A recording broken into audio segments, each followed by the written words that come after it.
okutandikira mu ssaza Buddu abatuuze mu muluka gw'Ebulawula mu disitulikiti y'e Kalungu baguddemu ekikangabwa omuvubuka ateeberezebwa nti muzoole awudde omutuuze omuggo ku mutwe ogumuttiddewo kyokka naye abatuuze bamukkakkanyeko ne bamutta nga bino byonna bibaddewo mu kiro ekikeesezza olwaleero. Omusasi waffe Nsubuga Muzaffalu y'abirina.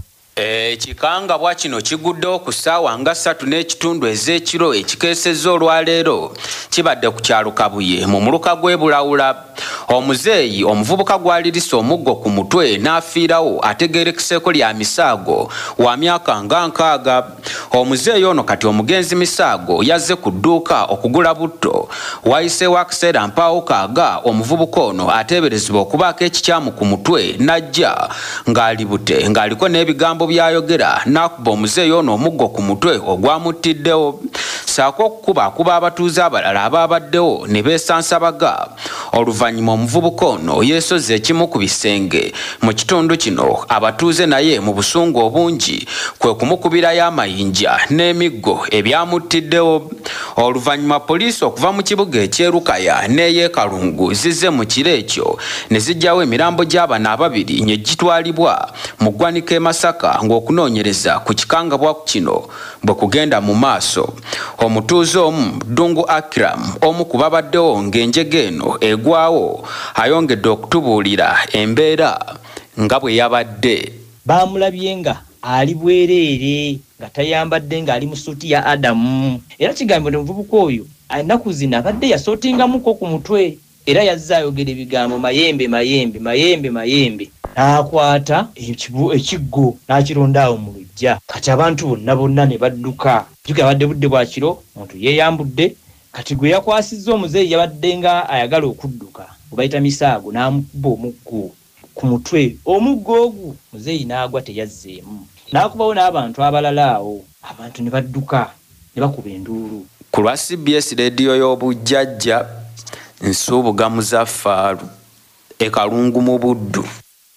Nga tukyali mu ssaza Buddu abagoba ba bodaboda abakolera ku siteegi ey'oku ddwaliro Kaliisizo mu disitulikiti ey'Ekyotera bakeeredde mu ntiisa oluvannyuma lw'okusanga munnaabwe nga yeetuze.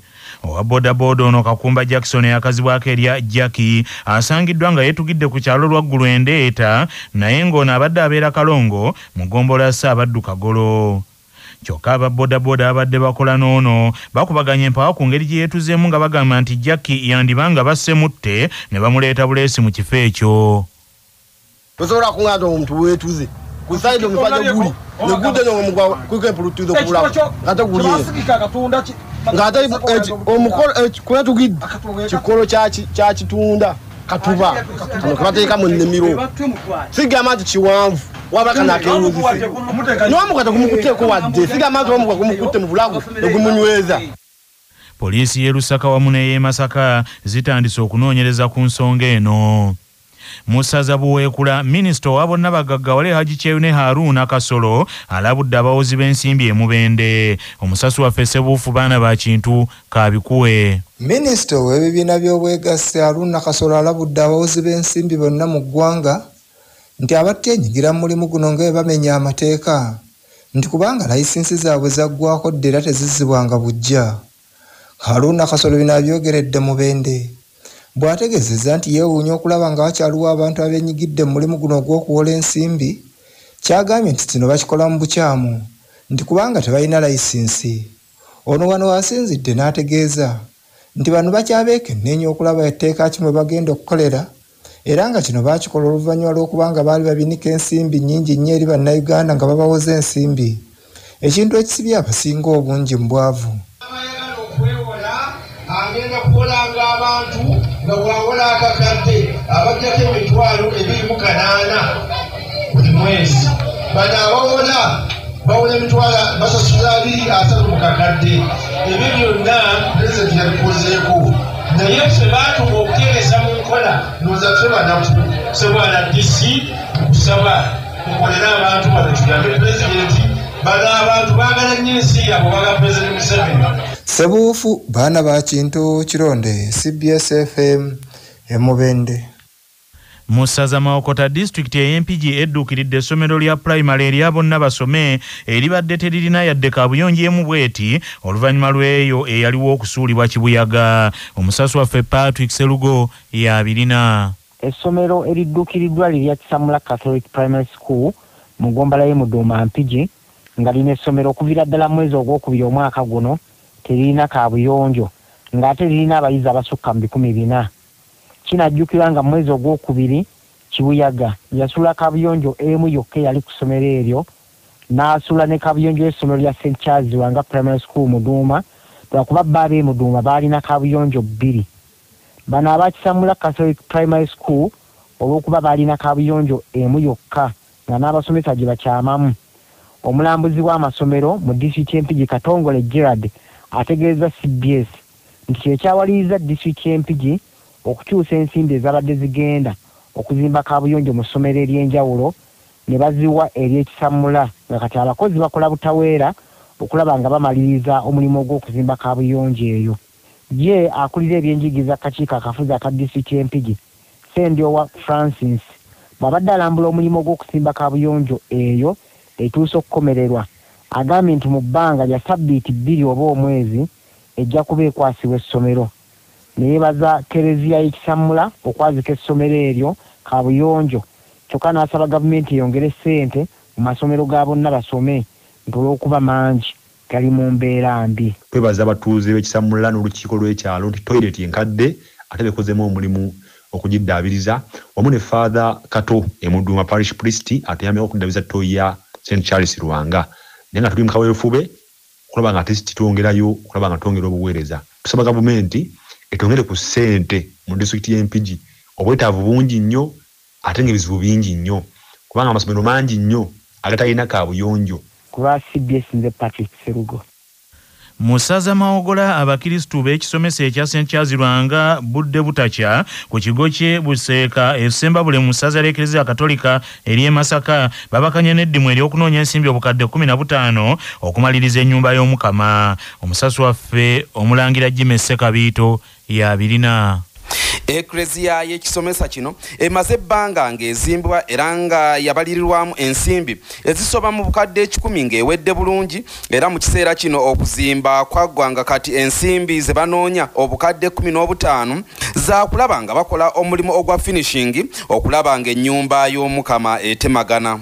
Waliwo abantu abavuddeyo ne bakwasizaako ekisomesa kino ku mulimo guno nga kuno kuliko omubaka omukyala owa Ssembabule omusumba Mere Beegumisa wamu ne Bawid Bafosi Beegumisa nga bano bawaddeyo ensimbi obukadde 3 saako Ssaabakristu wa senta ey'Ebusheeka Yosefu Sali ng'ono Mutanda Yasiima n'amukyalirako ng'ono ye awaddeyo emitwalo 30. Olukiiko olukulembeze olw'ekifo luwaddeyo emitwalo 35. Sipiika wa disitulikiti eno ey'Essembabule Haji Elias Kasozi awaddeyo tripu y'amayinja ng'ene balirirwamu emitwalo 25 awamu n'abantu abalala. Munadini Reverend Father Edward Kawunde bw'abadde akulembeddemu ekitambiro kya misa ng'ono ayambibwako omuseminario atenga mwana nzaalwa eyebudde butakya Judy Katongole asabye abakristu okubeera abakristu aboogera amazima oba abategeeza ekyo kye boogera era ono abalabudde ku bukuusa naddala nga bakubira engalo buli mukulembeze eyeesowolayo n'oyo atasobola kubaako kintu kyonna kyayinza kubayamba. Omubaka Mere Beegumisa asabye bannasembabule okubeera obumu n'okwewalya ddala ebyobufuzi ebibawulayawulamu okusobola okutwala ekitundu kyabwe kino mu maaso. Ssaabakristu Yosefu Sali yeebazizza Mere Beegumisa wamu ne Bawid Bafosi Beegumisa olw'okuba n'eddiini mu mutima ate n'okubakwatirako olutatadde. Nze Jimmy Sekabiito ku CBS wano e Busheeka. Musaza Butambala abatuuze mu Town Council y'Egombe mu disitulikiti ey'e Butambala basabye poliisi ey'Egombe wamu n'ab'ebyokwerinda abalala babayambe ku kizibu ky'ababbi b'ebisolo abalemedde mu kitundu kyabwe. Abamu ku batuuze b'Egombe bagambye nti ekyewunyisa buli babbi abo lwe babba ebisolo okuva ku byalo ebyenjawulo ebisolo babisalira mu kifo kyekimu mu bitundu by'Ekisenyi ne Nakibooge kumpi ne tawuni y'Egombe ng'awo we bajja ennyama ne bapakira mu mmotoka okugyongerayo mu butale. Ababbi bano bazinze ebyalo ebyenjawulo ebya Town Council y'Egombe nga obwedde ente bagenda bazisumulula ku migwa ne bazigoba okuzoolekeza ekisenyi ky'e Nabibooge. Omu ku batuuze b'Egombe Mutebi Yisima agambye nti ababbi b'ebisolo basudde abasuze bangi mu bwavu n'asaba poliisi y'Egombe wamu n'ey'Ekibibi bateeke emisanvu mu makubo naddala ekiro. Obubbi bw'ebisolo bususse wano Egombe mu Town Council. Kati babbi ente za muzeeyi wa Bigogwa wa Mugenza Gikayemba ne bazitambuza okuzigoba okuzijja wano mu Lwere ekyannajjanja ne bazitwala basalya mu Nabibooge ne tukitegeerako nti ababbi bano baleka bajja n'entambula ne bagoba ebisolo ne babisalira mu Nabibooge. Neffe ng'aba Town Council Gombe tusaba ab'ebyokwerinda okuli RDC, DPC bonna ab'ebyokwerinda batuyambeko okuba obubbi bw'ebisolo bisusse wano mu Gombe Town Council. Musaza Buddu abalimi ba vanira mu district y'e Kalungu bakubiriziddwa okujjumbira okutundula vanira n'obwegendereza naddala mu kiseera kino ng'atandise okumulisa. Mwai Pose Kikubo nnyini ntebe w'abalimi ba vanira e Kalungu abatabibwa ekibiina Kikalungu Vanilla Growers Association ategeeza nti mu kiseera kino vanira amulisizza nnyo era nga basuubira ebbeeyi ya vanira okulinnya okusingako sizoni ewedde. Bakubiriza bannayo oluvannyuma lw'okufuna omusana omungi mu mwezi gwa January n'ogwokubiri kati sizoni eno eringa eyakyuse Buyindo tulina mungi era yatandise okumulisa. Bakubiriza temugayaala alekerewo okutula tusobole okulaba nti tunaafuna enkyukakyuka mu katale ka vanira kuba abali eri waggulu batutegeezezza ebitongole byatandise okujja muno nti vanira ku luno ayinza okubaako enjawulo. Akamako wesaza mawulire gaffe agafa mu Buganda. Omwami wa Kabaka owessaza Buvuma Mbuubi Michael Wamala Mboowa alambuludde ku mizizo egiri ku mugga Kamuvi ogusangibwa ku kizinga ekyamumyuka Bugaya. Okuzinga ekyo kyennyini kyamumyuka Bugaya waliwo omugga oguyitibwa Kamuvi gunonwako amazzi naye nga amazzi olina kuva ku ssaawa emu ey'okumakya paka ssaawa 5. Bwe ziba zisusse ssaawa 5 nga tonanona mazzi tonona paka ate ssaawa 9 ez'olweggulo okutuuka ku